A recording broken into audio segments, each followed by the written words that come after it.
कृष्णा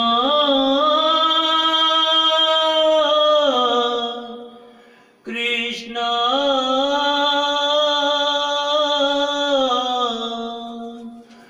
राधे कृष्णा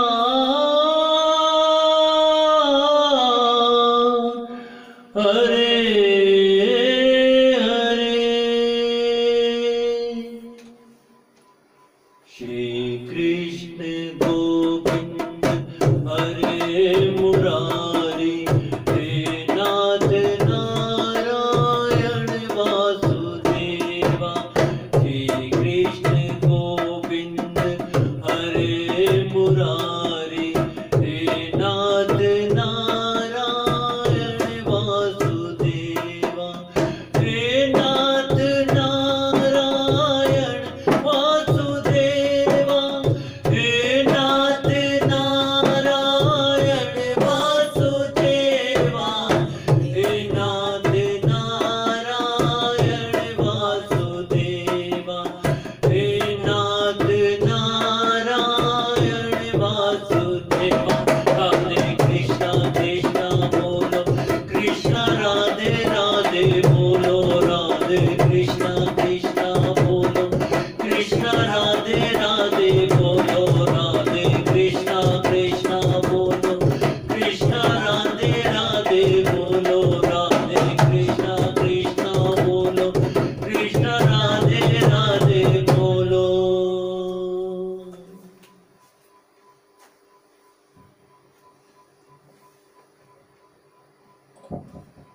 जी, राधे कृष्णा कृष्णा बोलो कृष्णा राधे राधे बोलो।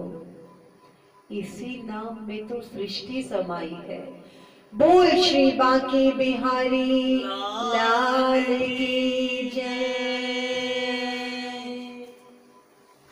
श्री गणपति महाराज की जय। गणपति जी गणेश नु मनाइए सारे काम रास होणगे। गणपति जी गणेश नु मनाइए सारे काम रास होणगे। हर काम नाल पहला हित आइए सारे काम रास होणगे।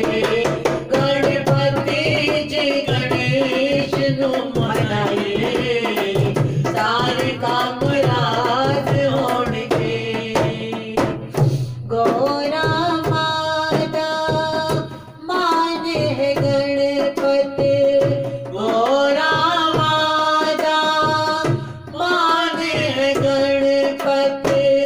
शिव जी दावर दान है गणपति। शिव जी दावर दान है गणपति। पहला लड्डू आधा भोग लगाइए सारे काम रास होणगे। गणपति जी गणेश नु मनाइए सारे काम रास होणगे। गणपति वर्गा देव न दूजा। गणपति वर्गा देव न दूजा। सब तो पहले होती पूजा। सब तो पहले होती पूजा। गज मुख जीत गुण सारे गाइए सारे काम रास होणगे। गणपति जी गणेश नु मनाइए सारे काम रास होणगे। सारे काम रास होणगे। सारे काम रास होणगे। बोल श्री गणपति महाराज की जय, श्री ठाकुर जी की जय, बोल श्री बांके बिहारी लाल की जय। श्री सुखदेव जी के चरणों में सादर नमन। हे ऋषिवर, हे श्री सुखदेव जी, हम आपके चरणों में हृदय से चरण वंदन करके आपको कोटि कोटि धन्यवाद देते हैं कि आपने राजा परीक्षित को जो कथा सुनाई उसका श्रवण हम भी कर सके। हे कन्हैया, आपने ऐसी कृपा की हम सब पर, उसके लिए बहुत बहुत धन्यवाद है मेरे कन्हैया। हे ठाकुर जी, ये जीवन में जो इतने पवित्र पल आपने बख्शे हैं, हम आपको उनके लिए कोटि कोटि धन्यवाद देते हैं प्रभु। जैसी भी समस्याएं आए, कुछ भी परेशानियां क्यों ना आए, परंतु प्रभु हर वक्त हमारा हृदय आपकी कथा को सुनने के लिए लालायित हो। हमारे कानों में ये लालसा हो कि हर वक्त आपकी कथा का श्रवण हम इन कानों से सुन सके, इस मुख से ऐसा वाचन कर सके, ऐसे बोल बोल सके, ऐसा सिमरन कर सके जो सदैव तेरे चरणों में हो। बोल श्री बांके बिहारी लाल की जय। राधे राधे राधे राधे राधे।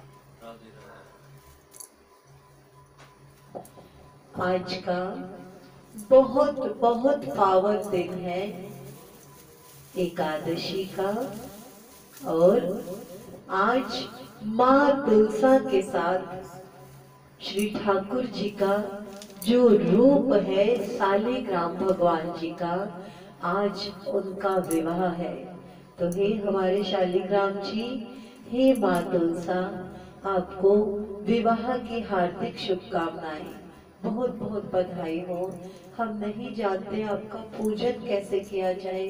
हम जिस स्थान पर बैठे हैं प्रभु, जो भी हमारे मन से, वचनों से, हाथों से, कर्मों से जो भी कृत्य किया जाए, उसे ही कृपा कर प्रभु सेवा मंजूर करे। बोल श्री बांके बिहारी लाल की जय।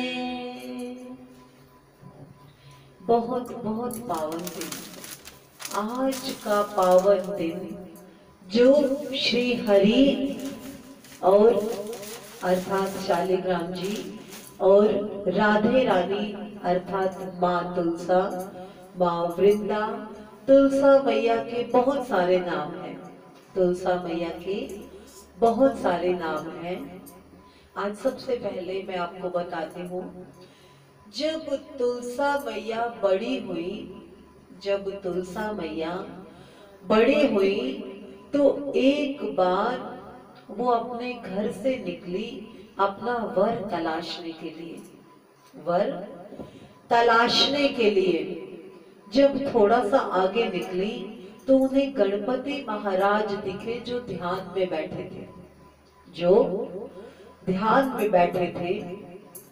तुलसा जो छोटी सी उस वक्त एक पुत्री थी, उसने गणपति महाराज के चरणों में नमन किया। गणपति महाराज उस वक्त ध्यान लगाए बैठे थे। नेत्र खोले क्योंकि सामने एक नारी खड़ी थी, इसलिए क्रोध नहीं किया और कहा, बोलो नारी, तुमने मेरी तपस्या क्यों भंग की? मैं ध्यान में बैठा था। कहती है, गणपति क्या तुम मुझसे विवाह करोगे? जब तुलसा पहली बार अपने वर को तलाशने के लिए निकली, ऐसा कथा में बताया गया है, तो गणपति ने कहा, नहीं देवी, मैं ब्रह्मचारी हूँ।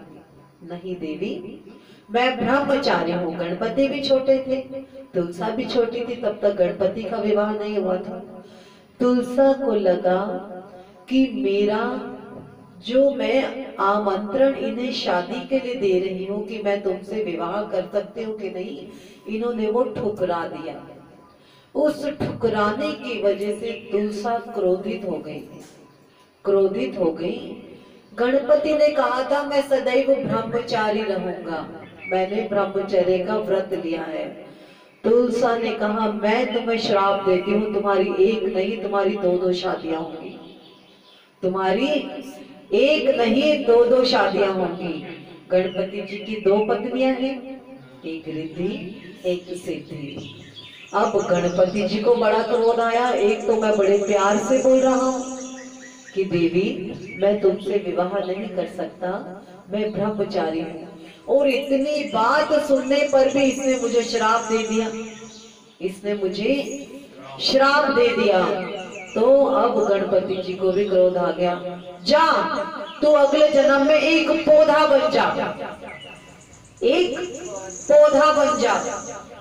अब तुलसा रोने लगी, कहा राजकुमारी, और अब वो रोने लगी कि मैंने इस तरीके से तो आपको नहीं कहा था, मैंने अगर मेरे श्राप में भी कहा तो आपका भला ही सोचा कि आपकी एक नहीं दो पत्नियां हो, और आपने मुझे ऐसा श्राप दे दिया कि मैं एक पौधा बन जाऊं। बहुत रोने लगी और रोते रोते वहीं बैठ गई।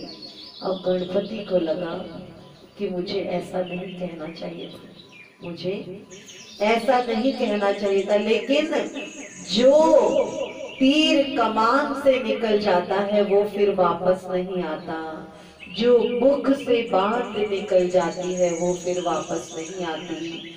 तो तुलसा कहती है प्रभु आपने मुझे श्राप तो दे दिया, इसका कोई निवारण भी तो बताएं, क्या होगा, मेरा कल्याण कैसे होगा, मेरा कल्याण कैसे होगा। तो गणपति कहते हैं जब तू अगले जन्म में पौधा बनेगी, पौधे बनने तक ऐसी लीला रची गई कि कहाँ उसको वृंदा का रूप भी मिला, कहाँ वृंदा फिर तुलसा भी बनी, सब लीला के अंतर्गत चलता गया। और जो भी ईश्वर के मुख से जो भी बात निकलती है उस हर बात का तथ्य होता है।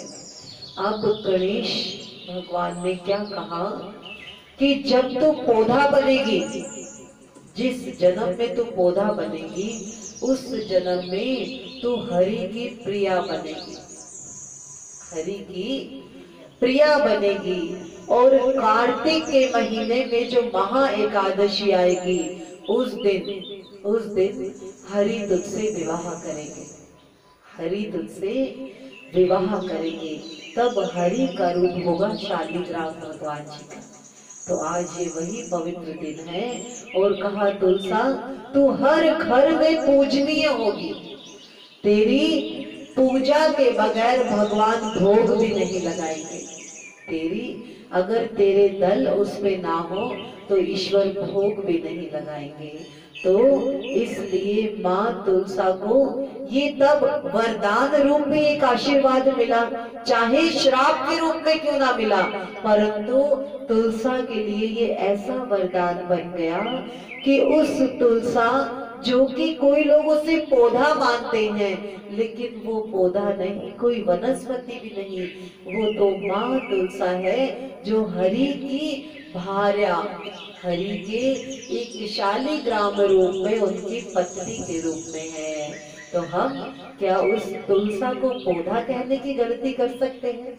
इसीलिए घर घर में उन्हें पूजा जाता है। और भगवान को चाहे हम 56 भोग लगाएं, चाहे 100, 108 जितने भोग लगाएं, अगर उस पर तुलसा नहीं होगी तो ईश्वर उसे स्वीकारते नहीं। तो हम जब भी, कई बार होता है तुलसा नहीं होती, तो इतना भी होता है जब तुलसा सूख भी जाती है ना, जब हम तोड़ लेते हैं तो वो सूखे हुए पत्ते भी हम प्रसाद रूप में रख सकते हैं भोजन के साथ, वो हमेशा तुलसा को वैसे ही स्वीकारते हैं। तो बोल माँ तुलसा की जय। नामदेव जी के बारे में हमने सुना था, राधा रानी ही है, राधा रानी के ही कई रूप हुए, जो कभी वृंदा बनी, जो कभी तुलसा बनी, ना जाने किस किस रूप में कन्हैया के साथ उन्होंने विचरण किया। तो आइए सबसे पहले हम माँ तुलसा को, माँ राधे को वंदन करें श्री हरि के साथ, और क्या कहें, हे लाडली सुध लीजिए हमारी, हे राधा रानी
बरसाने वाली मेरी क्षमा प्यारी, मेरी तुलसा रानी, हाँ मेरी तुलसा रानी। तेरे बिना कोई नहीं है मेरा, मुझे सहारा है श्यामा तेरा। तेरे सिवा कोई नहीं है मेरा, मुझे सहारा है श्यामा तेरा। क्षमा करो भाई जो चूक भारी, हे राधा रानी, हे श्यामा प्यारी।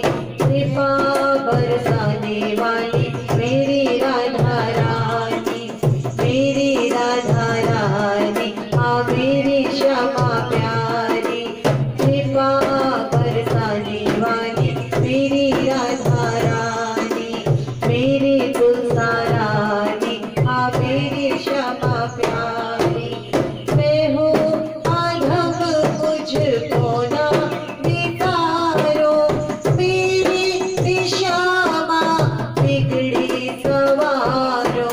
मैं हूँ अधम मुझको ना बितारो, मेरी श्यामा बिगड़ी सवारो।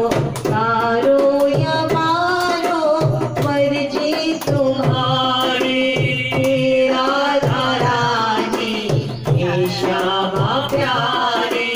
तारो या मारो मर्जी तुम्हारी, हे राधा रानी, हे श्यामा प्यारी।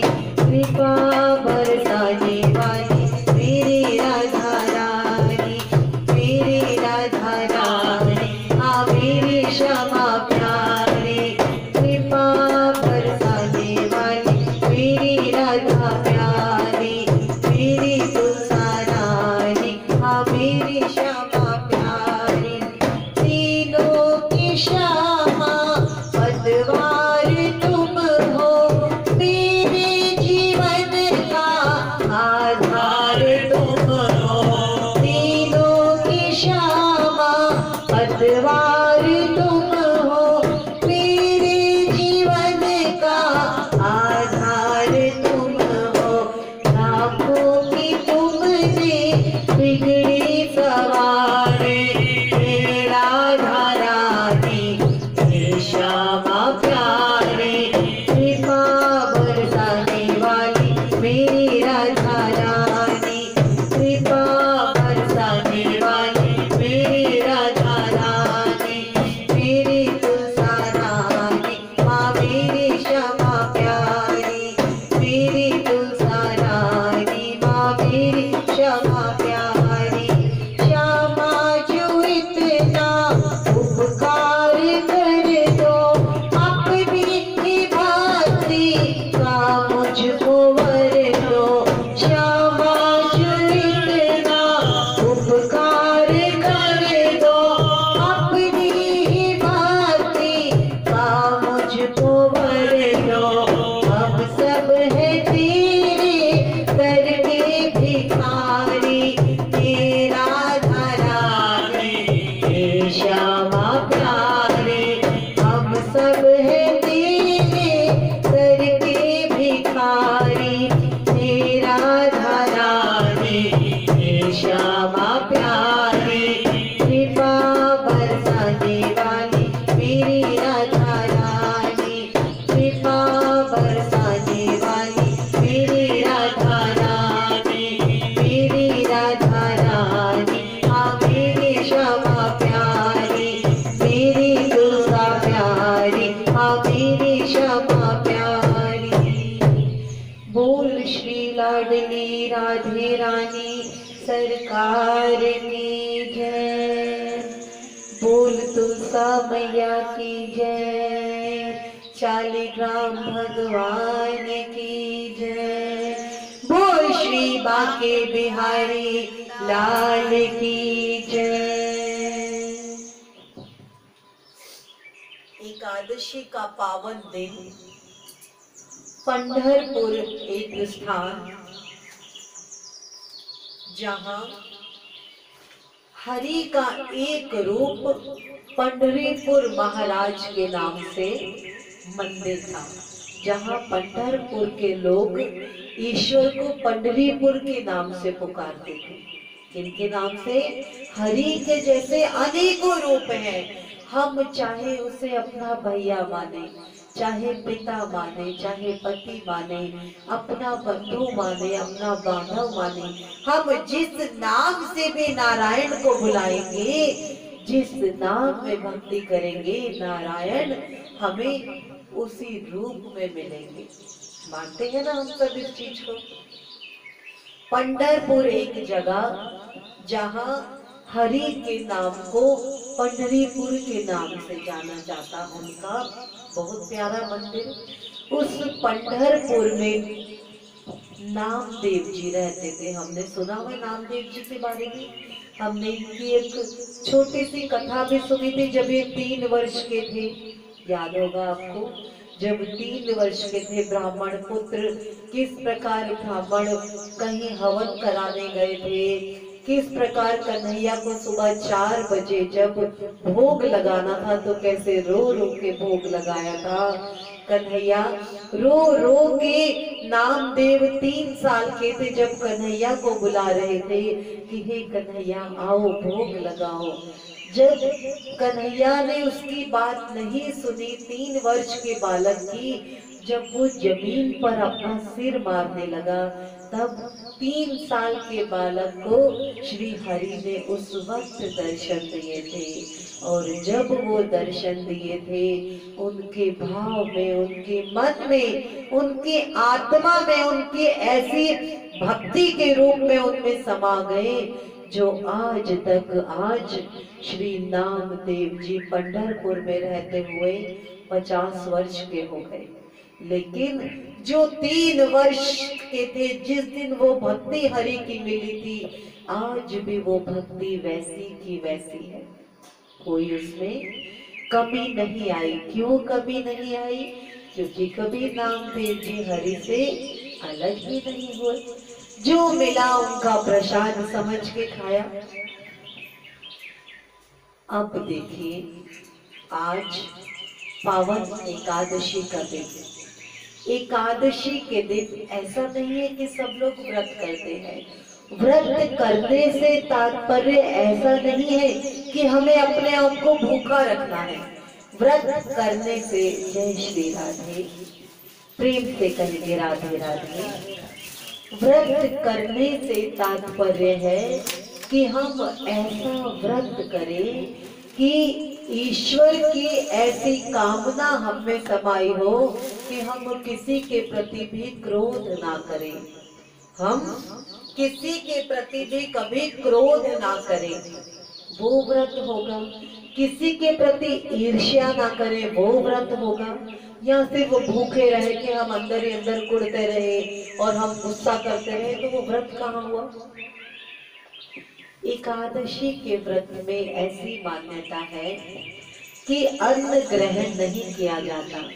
जो लोग एकादशी का व्रत करते हैं, आज आप भी आगे आ जाइए, आराम से बैठिए। जो लोग एकादशी का व्रत, जो महात्मा जन एकादशी का व्रत करते हैं, वो अन्न उस दिन ग्रहण नहीं करते। और कोई कोई लोग होते हैं जो अन्न ग्रहण नहीं करते, फलाहार कर लेते हैं, दूध पी लेते हैं, दूध का आहार कर लेते हैं। जो ऐसा कहा जाता है कि एकादशी का व्रत, एकादशी मतलब 11, एकादशी 11, एकादशी का व्रत दशमी की रात से ही शुरू हो जाता है। दशमी की रात को भी ऐसा कहा जाता है, कई महात्मा जन भूखे रहते हैं। क्यों भूखे रहते हैं? जब दशमी के दिन भोजन करेंगे रात को, तो रात का खाना तो पेट में ही रहा, और हमने एकादशी में प्रवेश किया तो हमने उस भोजन के साथ ही प्रवेश किया। लेकिन जब हम दशमी वाले दिन अगर दोपहर को भोजन कर लेंगे तो शाम तक वो खाना पच जाएगा और एकादशी की सुबह तक हमारा पेट खाली। ऐसा कहा जाता है कि कोई कोई लोग फलाहार करते हैं। क्या करते हैं? फलाहार। लेकिन आज कल के टाइम में फलाहार नहीं, आज कल के व्रत हो गए फुलाहार। फुलाहार मतलब फुल आहार। हमने 1 किलो 2 किलो फ्रूट खा लिए और बस ध्यान में, ओहो आज तो हमारा व्रत है, आज तो हमारा व्रत है। बेटा 1 गिलास दूध गर्म करिए, फिर 1 घंटे बाद ओहो बड़ा सिर दर्द हो गया, आज तो मेरा व्रत है। होता है ध्यान, बार बार ध्यान रहता है, आज तो मेरा व्रत है। तो ये फलाहार हुआ या फुलाहार? फुलाहार हुआ। अगर हमसे नहीं, देखिए ईश्वर कभी भी नहीं कहते कि हमारा स्वास्थ्य खराब हो। ईश्वर कहते हैं आप हृदय से प्रेम से एकादशी के दिन मेरा नाम भी लेते हैं तो मैं उसे मानूंगा कि वो पवित्र एकादशी हो गई, पवित्र एकादशी हो गई। अगर हम नहीं रख पाते व्रत तो कोई बात नहीं। व्रत किस चीज का हो? भजन का, कथा का, कि हमारा मन भजन में रमा रहे। श्री नामदेव जी और उनकी पत्नी दशमी की रात को भूखे रहे। अब जब सुबह सुबह एकादशी हुई, एकादशी का दिन आया, नहा धो लिए, दोनों पूजा में लग गए पति और पत्नी। आज पंढरीपुर महाराज जो हरि का एक रूप है, पंढरपुर में पंढरीपुर महाराज ने कहा, पता है जब कोई भी बड़े मन से ध्याता है ना ईश्वर को, तो ईश्वर ना बड़ी परीक्षाएं लेता है। कभी कभी इतने दुख देता है, इतने कष्ट देता है कि वो सहने मुश्किल हो जाते हैं। कई बार वो इतने सहने मुश्किल हो जाते हैं तो कई बार लगता है कि हे ईश्वर, क्या हम तेरी कथा इसलिए करते हैं, क्या हम तेरा ध्यान इसलिए करते हैं कि तू हमें इतने कष्ट दे? होता है ना कई बार ऐसा कि हम तो ईश्वर का इतना नाम ले और ईश्वर हमारी ऐसी परीक्षा है। ईश्वर सचमुच हमें आग में तपाता है। जो एक सुनार होता है ना, जब आभूषण बनाता है तो जो उसके पास सोने का जो एक पत्थर या कंकड़ समझ लीजिए, जिसे तोड़ तोड़ के बनाया जाता है, पहले तोड़ा जाता है हथौड़ी छेनी से। जो हमारे ऊपर कष्ट आते हैं ना, वो हथौड़ी छेनी होती है। ईश्वर एक सुनार है। क्या है? सुनार। पहले वो हथौड़ी छेनी से हमारे को तोड़ता है, फिर आग में तपाता है, रूप बनाता है, जैसा आभूषण का रूप बनना है।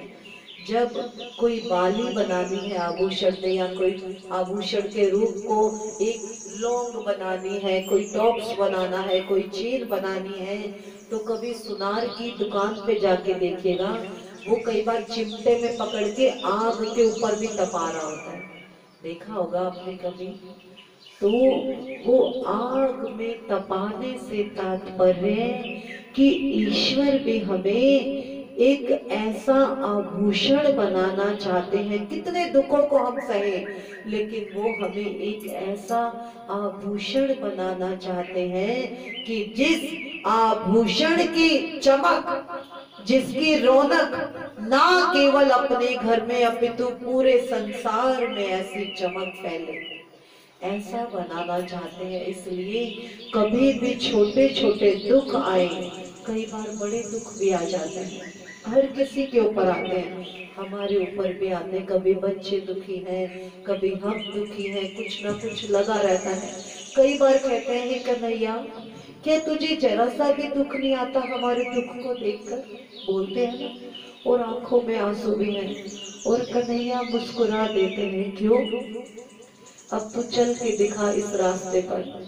जब फिर कहते हैं, ऐसा लगता है, कहते हैं जब तूने अपनी नैया मुझे दे दी तो तू चिंता क्यों करती है?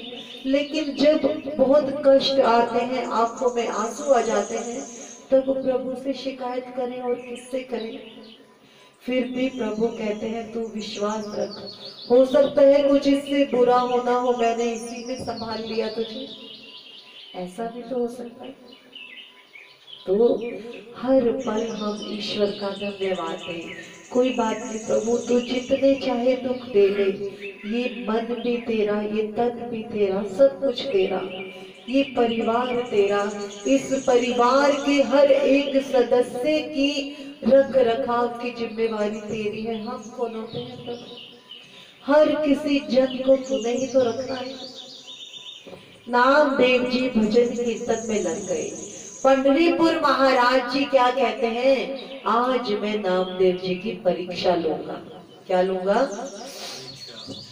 नामदेव जी की परीक्षा के लिए इम्तिहान। 125 वर्ष के बूढ़े ब्राह्मण डंडी टिकाते टिकाते आ गए, बूढ़े ब्राह्मण बनकर नामदेव जी के घर के बाहर। नामदेव जी अपने मंजीरे बजा रहे, भजन कर रहे हैं, जय जय नारायण नारायण हरि हरि, स्वामी नारायण नारायण हरि हरि, प्रभु तेरी महिमा प्यारी प्यारी, हरि हरि, प्रभु तेरी महिमा, हरि तेरी महिमा प्यारी प्यारी, हरि हरि, जय जय नारायण नारायण। भजन चल रहा है। नामदेव जी की पत्नी को आवाज आई, कोई बाहर से कह रहा है कोई है, और नामदेव जी तो आंखें बंद किए हुए जय जय नारायण बोल रहे थे। उनकी पत्नी प्रणाम करके उठी, द्वार खोला, एक बहुत बूढ़े ब्राह्मण खड़े हैं, बहुत बूढ़े ब्राह्मण खड़े हैं। नामदेव जी की पत्नी उन्हें प्रणाम कर अंदर लेकर आई, इतने बूढ़े कि उनकी छड़ी भी कांप रही थी। 125 वर्ष के कितने बूढ़े होते होंगे? 125 वर्ष के कितने बूढ़े? आइए महाराज बैठिए। मैं नीचे नहीं बैठ सकता, मैं नीचे नहीं बैठ सकता। जल्दी से अंदर से आसन उठा के लेके आई, जिसपे जो ब्राह्मण देवाने हैं वो बैठे। नामदेव जी कीर्तन में लगे हैं। जब वो भजन खत्म हुआ, नामदेव जी ने देखा सामने एक ब्राह्मण बैठे हैं, उनको प्रणाम किया। प्रणाम ब्राह्मण देव, अहो भाग्य आप हमारे घर आज एकादशी के पावन दिन पधारे। नामदेव तुम ही हो? जी महाराज, बहुत तेज भूख लगी है, हमें भोजन कराइए, हमें भोजन कराइए। नामदेव जी कहते हैं ब्राह्मण देव, आज एकादशी है, आज हमारे घर में तो कुछ नहीं बना, आज के दिन हम अन्न ग्रहण नहीं करते, हमने आज भोजन नहीं बनाया। कहते हैं ब्राह्मण, अरे राम राम राम राम राम, तेरे द्वार से ब्राह्मण भूखा जाएगा, भूख से तड़पता हुआ मैं अपने प्राण यहीं छोड़ दूंगा, मैं अपने प्राण यहीं छोड़ दूंगा। अगर तू चाहता है तेरे ऊपर मेरे प्राणों का संकट ना लगे, एक वृद्ध हत्या, ब्राह्मण हत्या तेरे को ना लगे, तो तू मेरे लिए अभी भोजन पका के ला, भोजन लेके आ। कहता है महाराज, चाहे मुझे पाप लगे चाहे कुछ लगे, मैं भोजन तो बनाऊंगा नहीं। अपनी पत्नी को कहते हैं देवी जाओ पात्र में फल लेके आओ, फल लेके आओ। नहीं, हम फल नहीं खाएंगे। अब नामदेव कहते हैं क्या खाएंगे प्रभु आप? कड़ी भात खाएंगे, दाल भात खाएंगे, भात खाएंगे, भात बना के लाओ। नामदेव जी कहते हैं ब्राह्मण देव भूखे रहिए, मैं आपको कोई भात नहीं खिलाऊंगा, ना दाल भात, ना कड़ी भात, ना कोई भात। आपको जो हत्या का वो लगाना हो, पाप लगाना हो, आप लगाइए, भूखे रहिए, कुछ कीजिए।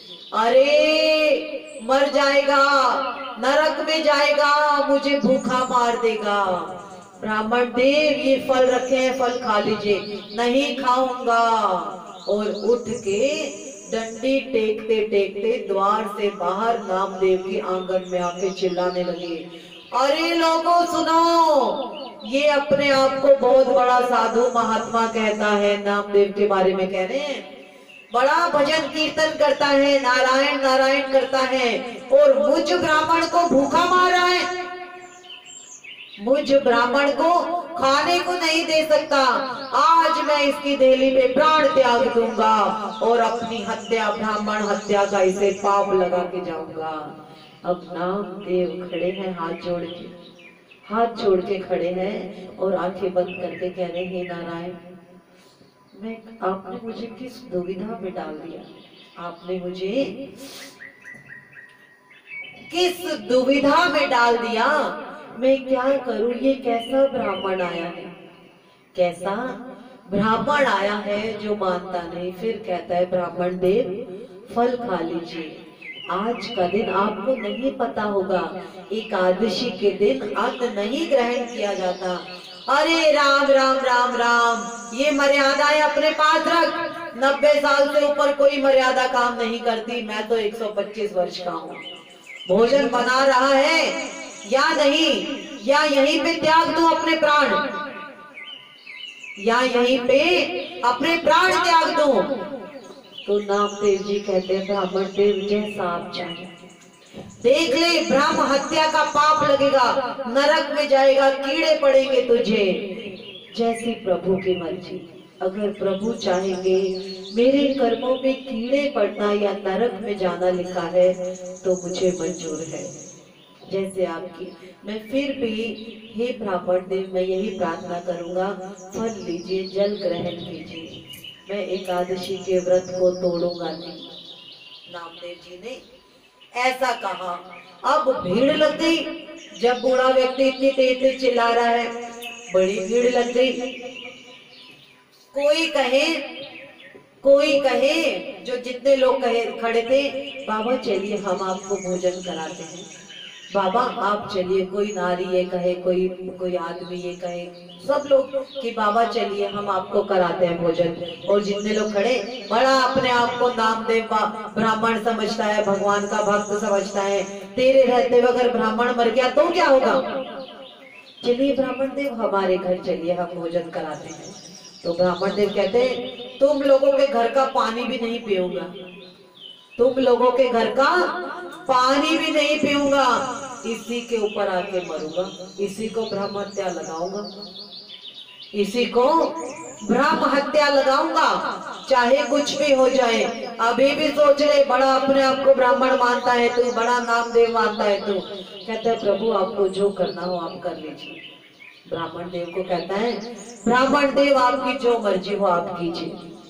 अब फिर तो वो नारायण जो 125 वर्ष के वृद्ध बन के आए थे, सांस बंद कर ले उन्होंने, अंदर कर ली और जमीन पे लेट गए।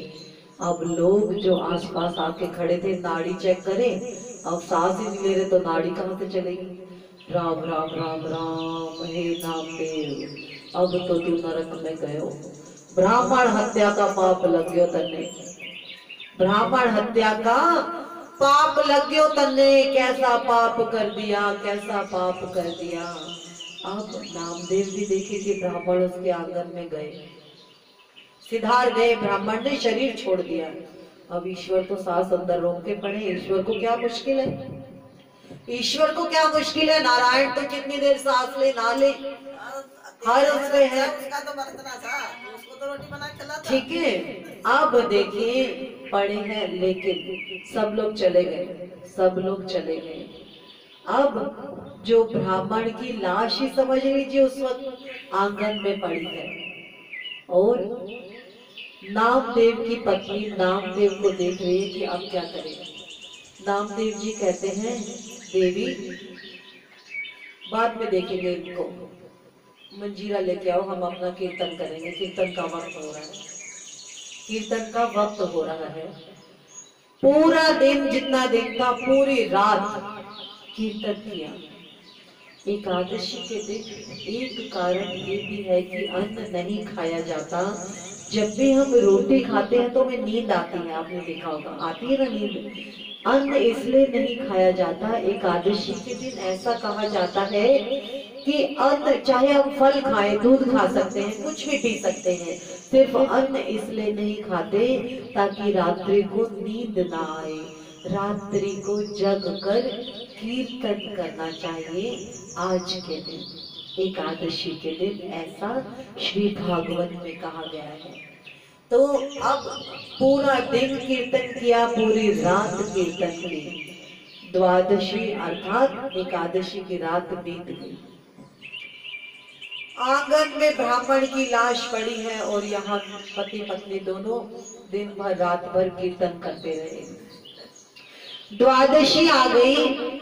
द्वादशी को सुबह सुबह स्नान किया, नामदेव ने स्नान किया, व्रत का पारण नहीं किया, कोई प्रसाद ग्रहण नहीं किया और पत्नी को कहते हैं, देवी आज हम आपसे अंतिम नमस्कार करते हैं, अपना अंतिम नमस्कार करते हैं, क्योंकि हमें ब्रह्म हत्या का पाप लगा है, प्रायश्चित हमें करना होगा। नामदेव जी कहते हैं, प्रायश्चित मुझे करना होगा, मेरा अंतिम नमस्कार स्वीकार करना। मैं जानता हूँ मैंने जिंदगी भर आपको कोई सुख नहीं दिया, दुख ही दुख दिए हैं, लेकिन फिर भी अंत समय मैं आपसे अपने समस्त जीवन के लिए माफी मांगकर अंतिम आपको नमस्कार करता हूँ, एक प्रार्थना करता हूँ देवी। देवी कहती है, पत्नी कहती है, प्रभु जाएंगे कहाँ, क्या प्रायश्चित करेंगे? कहते हैं, जिस चिता में मैं इस ब्राह्मण को लिटाऊंगा उस चिता में मैं भी भस्म हो जाऊंगा, मैं भी भस्म हो जाऊंगा, क्योंकि मेरे भोजन ना देने की वजह से इस ब्राह्मण ने अपना शरीर छोड़ दिया, तो ब्रह्म हत्या तो मुझे लगी है। नामदेव जी कह रहे,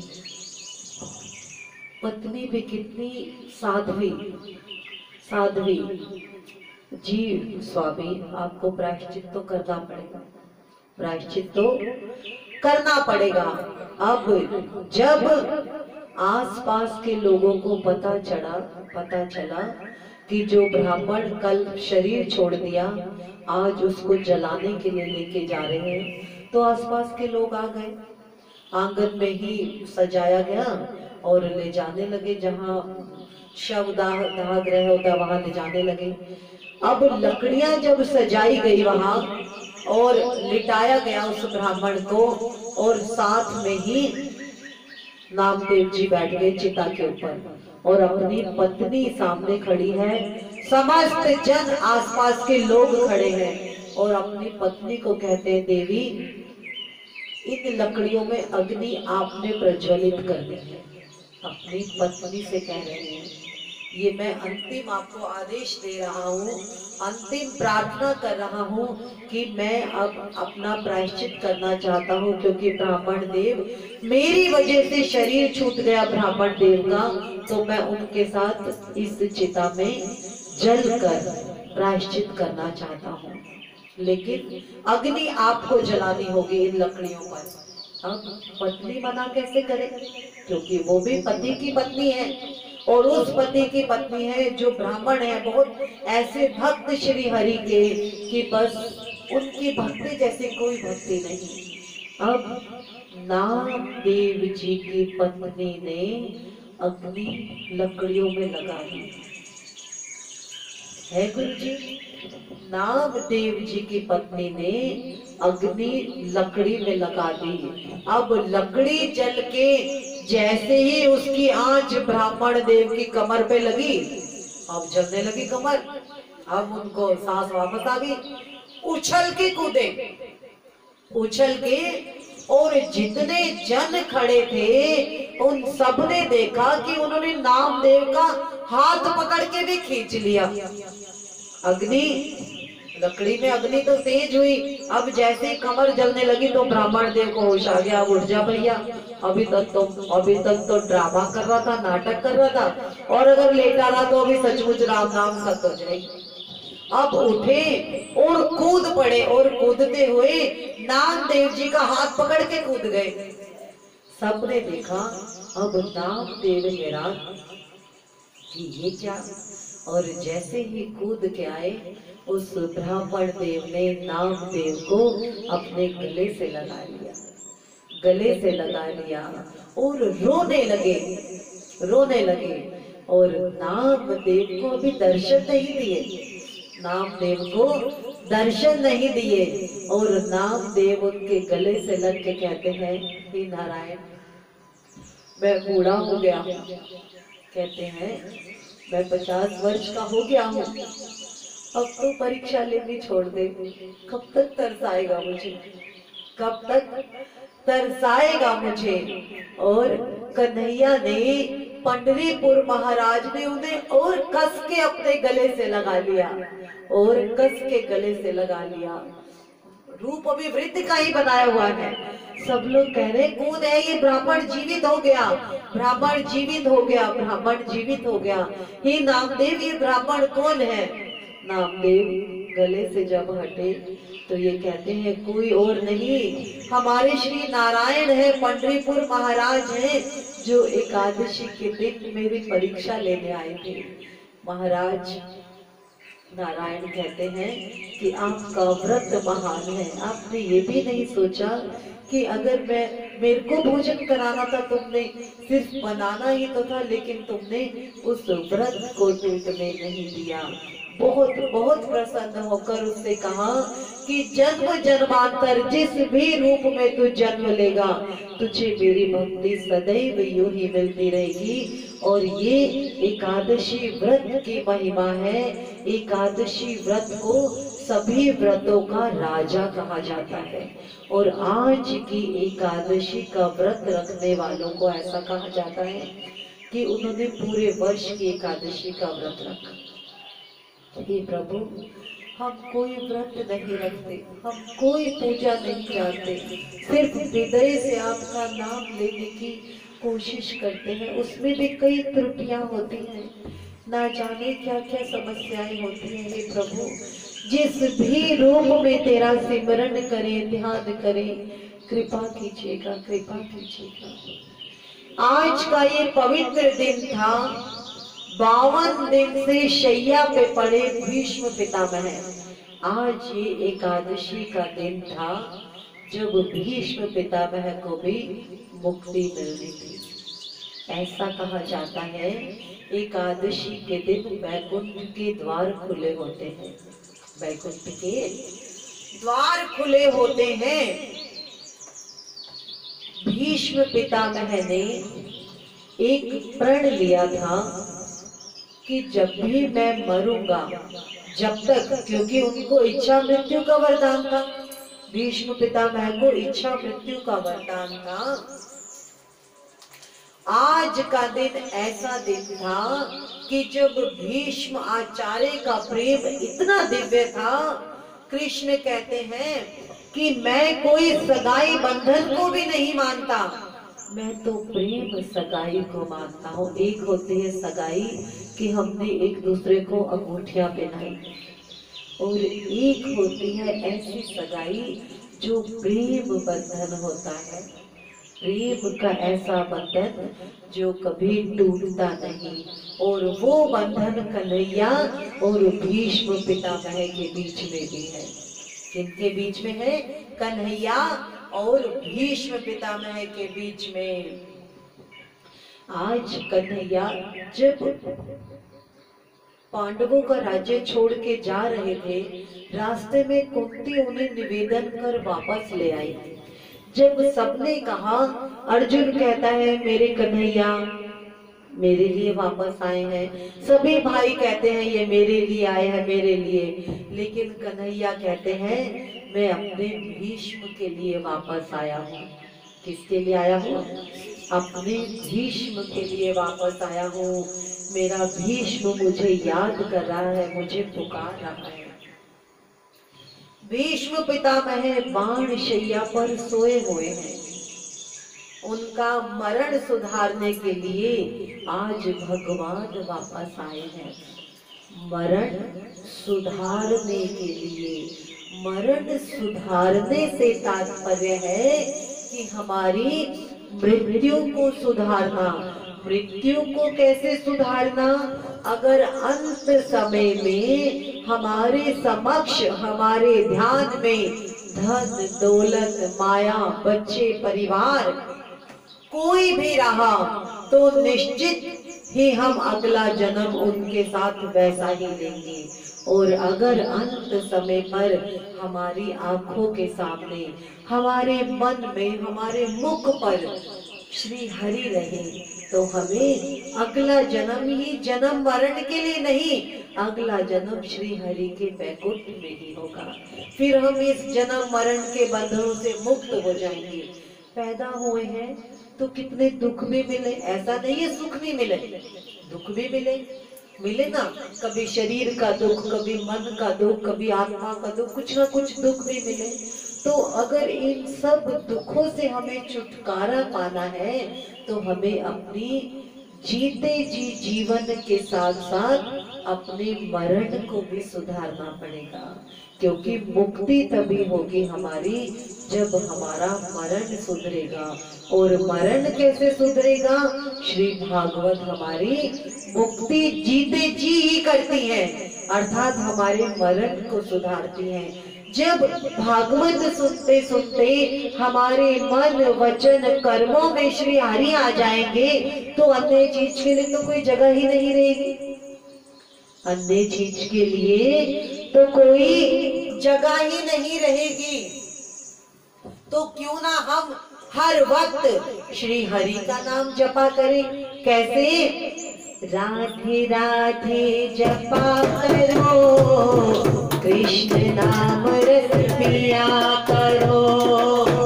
राधे राधे जपा करो, कृष्ण नाम रस पिया करो। राधे राधे जपा करो, कृष्ण नाम रस पिया करो। राधा देगी तुमको शक्ति, राधा देगी तुमको शक्ति, मिलेगी तुमको कृष्ण की भक्ति, मिलेगी तुमको कृष्ण की भक्ति। राधे कृपा दृष्टि बरसाया करो, राधे राधे जपा करो। हाँ, राधे राधे जपा करो, कृष्ण नाम रस पिया करो। सदैव महात्माओं की जो मृत्यु होती है वो मंगलमयी होती है। जो बड़े बड़े महात्मा होते हैं ना, बड़े बड़े ऋषिवर, आपने देखा होगा उनका जन्म दिवस नहीं मनाया जाता, उनका जो मरने का दिन होता है, जब वो ईश्वर के वैकुंठ में जाते हैं, उस दिन को मनाया जाता है। क्यों मनाया जाता है? कि उन्होंने जीते जी जन जन की सेवा की और मरते हुए भी कुछ ना कुछ ऐसा संसार को सिखा के गए जो वो सेवा के लायक हो गए, पूजनीय हो गए। महात्माओं की मृत्यु मंगलमय होती है, संतों का जन्म अपनी तरह ही सामान्य होता है। अतः संतों की जन्म तिथि पर उत्सव नहीं मनाया जाता, संतों की जन्म तिथि पर कोई उत्सव नहीं मनाया जाता। संतों की मृत्यु मंगलमयी होती है, पुण्यमयी होती है, अतः उनका मृत्यु दिवस पुण्य तिथि के रूप में मनाया जाता है। कहा जाता है ना कि आज उनकी पुण्य तिथि है, आज उनकी पुण्य तिथि है, बोला जाता है ना। तो ये उनका मरण सुधर गया, इसलिए वो पुण्य तिथि बन गई, पुण्य तिथि बन गई। भीष्म पितामह की मृत्यु कैसी होगी, इसे देखने के लिए बड़े बड़े संत और ऋषि पधारे हैं आज। कहाँ? जहाँ कुरुक्षेत्र में, जहाँ 52 दिन से शैया पे लेटे हैं। कितना दर्द हो रहा होगा उस शरीर में, कितना दर्द हो रहा होगा उस शरीर में। प्रभु ने धर्मराज को उपदेश दिया, उन्हें सांत्वना नहीं मिली, अतः भगवान उन्हें भीष्म पितामह के पास जाने के लिए कहते हैं। कन्हैया युधिष्ठिर को हमेशा कुछ ना कुछ समझाते थे, लेकिन युधिष्ठिर सब मर गए थे, युद्ध खत्म हो गया था, इतना बड़ा हस्तिनापुर का राज्य युधिष्ठिर को मिल गया था, 5 पांडवों को मिल गया था। लेकिन युधिष्ठिर जब भी सिंहासन पर बैठता था ना, तो उसे ऐसा लगता था कि मैंने सबको मार के ये सिंहासन लिया है।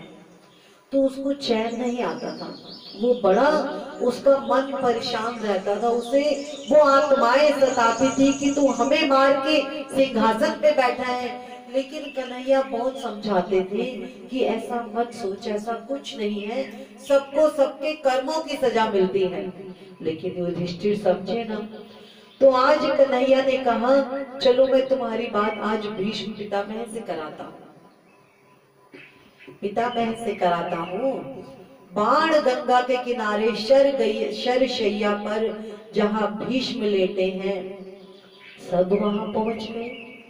आज भीष्म का निश्चय है कि मुझे उत्तरायण में आज मरना है, आज उत्तरायण में मुझे शरीर छोड़ना है। भीष्म पितामह ने काल से कहा मैं तेरा नौकर नहीं हूं, जब मैं चाहूंगा तब मैं तुझे बुलाऊंगा। भीष्म पितामह को एक वरदान था कि इच्छा मृत्यु का, जब तक वो नहीं चाहे उन्हें मृत्यु नहीं आएगी। देखिए क्या आज के युग में ऐसा हो सकता है? कभी भी नहीं हो सकता। मुझे कह रहे हैं मैं अपने कृष्ण का सेवक हूँ, और मैं कहता हूँ जब तक मेरे कन्हैया मुझे दर्शन नहीं देंगे तब तक काल मैं तुझे अपने पास आने नहीं दूंगा। और मुझे विश्वास है कि मेरे कन्हैया मुझ तक जरूर आएंगे, क्योंकि उन्होंने मुझे वचन दिया था, वचन दिया था मैं उनके दर्शन करता हुआ प्राण त्याग करूंगा। ऐसा वे ऐसा सोचते हैं कि अभी ऐसा सोच ही रहे धर्मराज जी लेटे लेटे कि युधिष्ठिर और कृष्ण जी आ जाते हैं समस्त परिवार के साथ। भीष्म धर्मराज से कहते हैं श्री कृष्ण तो साक्षात परमात्मा है, वे तेरा निमित्त करने के लिए ही मेरे पास आए हैं, वे तेरा भला करने में, माने भला, वो तेरा भला करने के लिए ही तुझे मेरे पास लाए हैं। जब भी बड़े कुछ छोटों को कहते हैं तो हमेशा उनके भले की बात होती है, हमेशा उनके भले की बात होती है।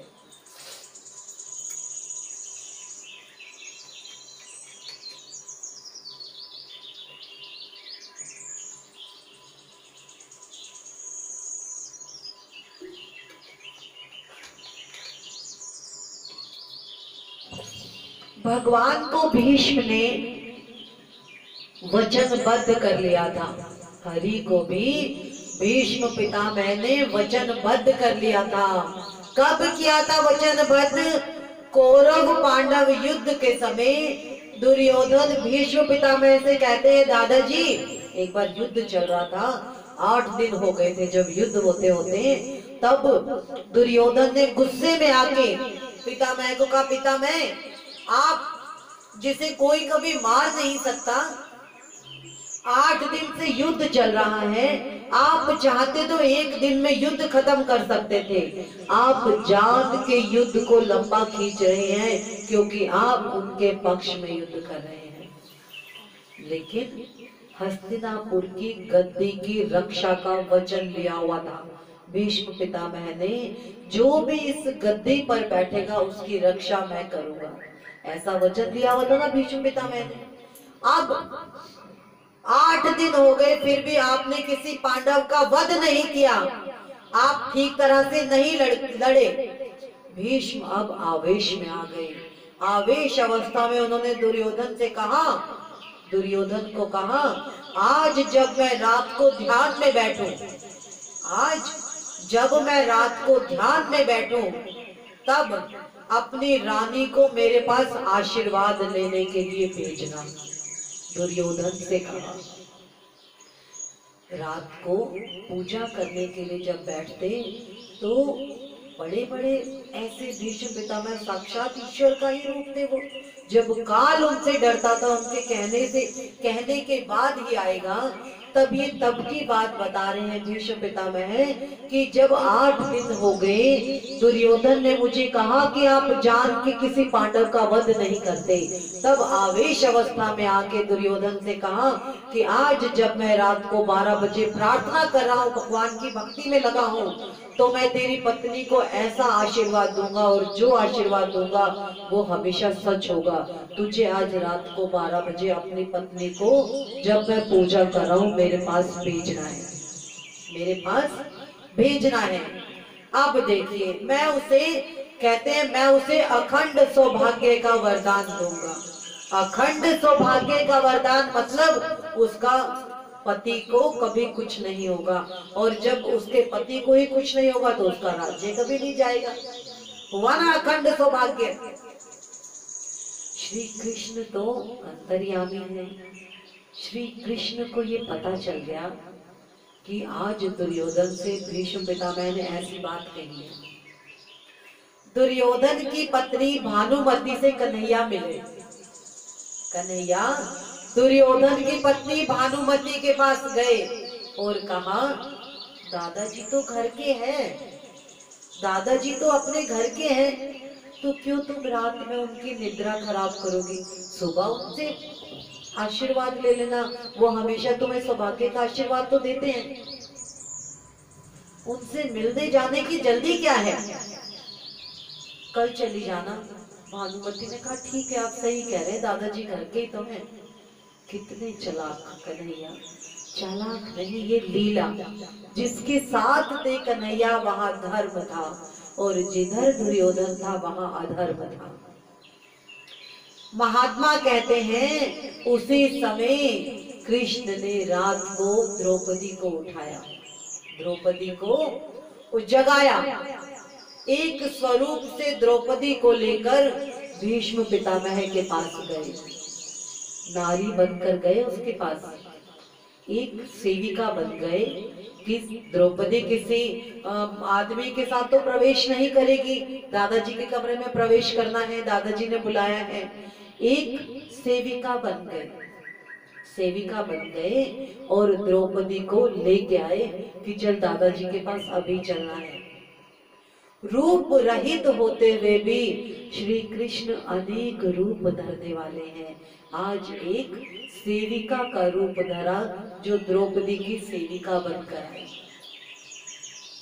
भीष्म पितामह ध्यान कर रहे हैं, आज द्वारकाधीश का स्वरूप दिख नहीं रहा।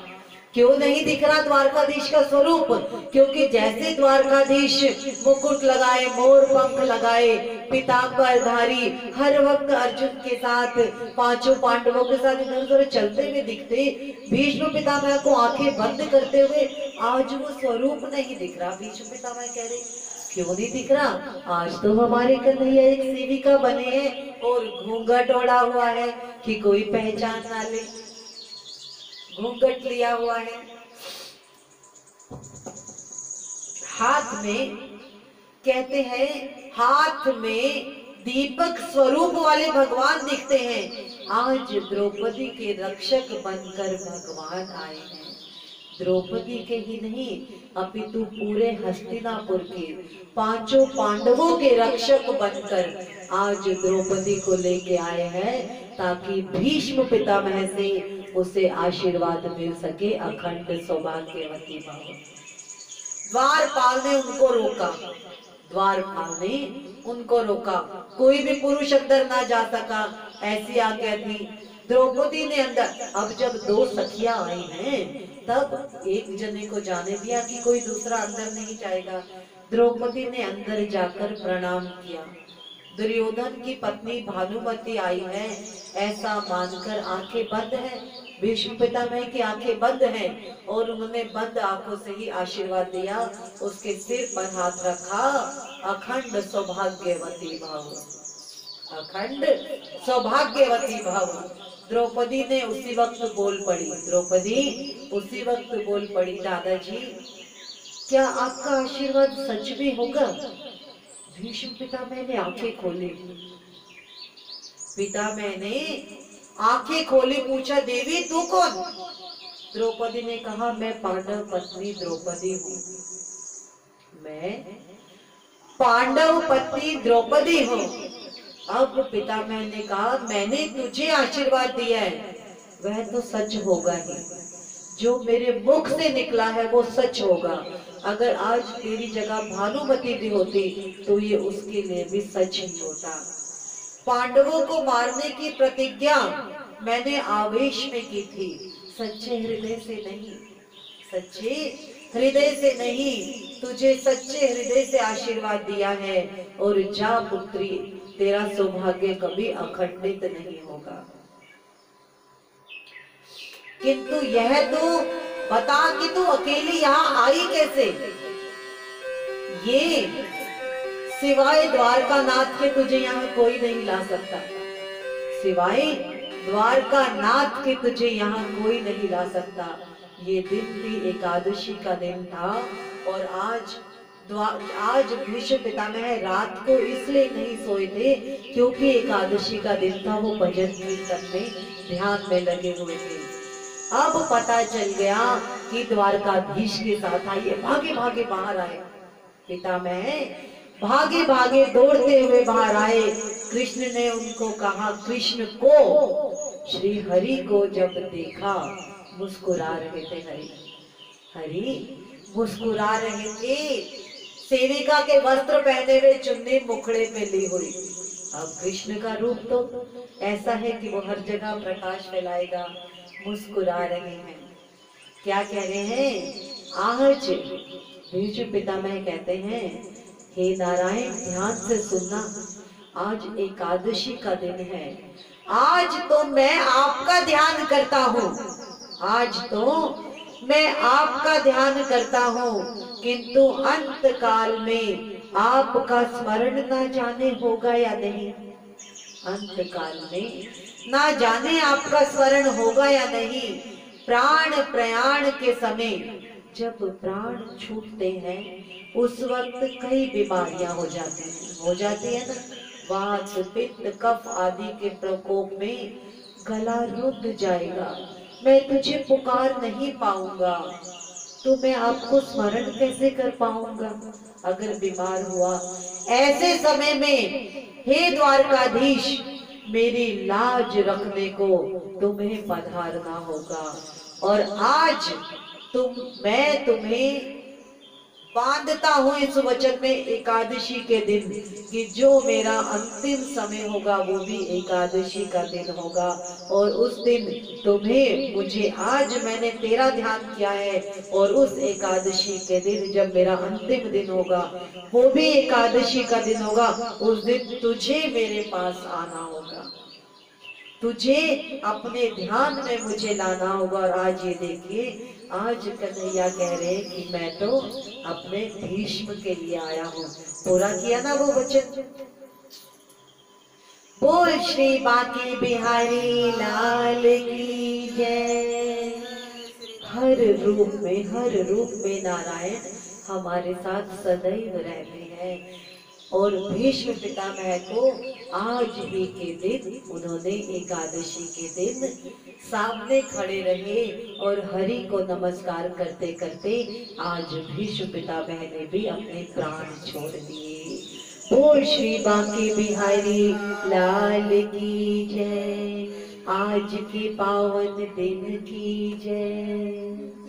ये शांति गीत पावन पुनीत, पापों को मिटाने वाला, हरि दरस दिखाने वाला।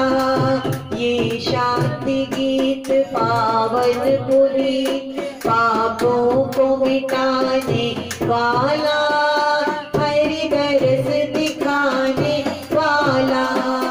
यह सुख करनी, यह दुख हरनी, श्री मधुसूदन की आरती।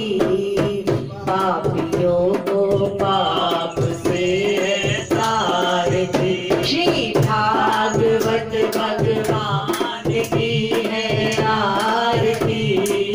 पापियों को पाप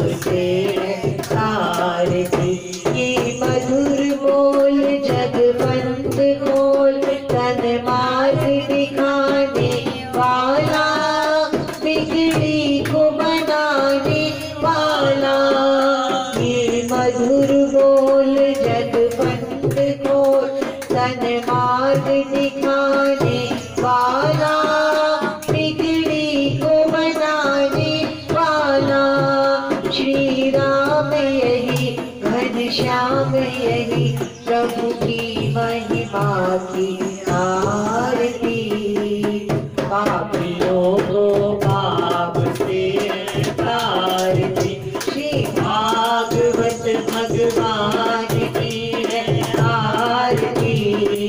पापियों को पाप से तारती, पापियों को पाप से तारती, पापियों को पाप से तारती।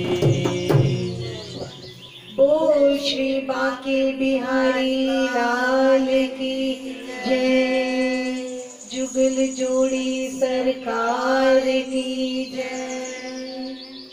श्री ठाकुर जी महाराज, हृदय से हम आपको नमन कर, हृदय से आपका कोटि कोटि धन्यवाद करते हैं कि आपने इस पवित्र जीवन में ये पवित्र पल बख्शे, जिन पलों में आपकी कथा का श्रवण किया गया। हे प्रभु, इन समस्त कथाओं से आप हमारे हृदय में विराजित रहें। सदैव ये मन आपका सिमरण करे, सदैव ये हाथ आपकी सेवा करे, सदैव ये मुख आपके भजनों का कीर्तन करते रहे। घर पर, सबके घर पर सबकी रक्षा करें। बच्चों को असीम प्यार दे, सद्बुद्धि दे, कृपा करे प्रभु। हम सब की डोर तेरे हाथ में। बोल श्री बांके बिहारी लाल की जय। जय जय श्री राधे श्याम। आप सबको हृदय से प्रणाम। आपको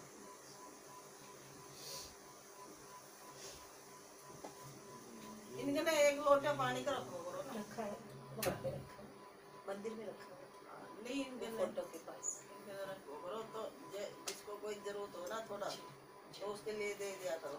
ये अच्छा मैं कल यहीं पे रखूंगी, वहाँ पे बोतल में रखा हुआ है। हाँ, कोई भी मैं कल मतलब यहीं किसी का शरीर में कष्ट हो या घर में कष्ट हो, जी जी जी। बहुत पार हो जाता है। ऐसा भागवत का पानी ले जाए ना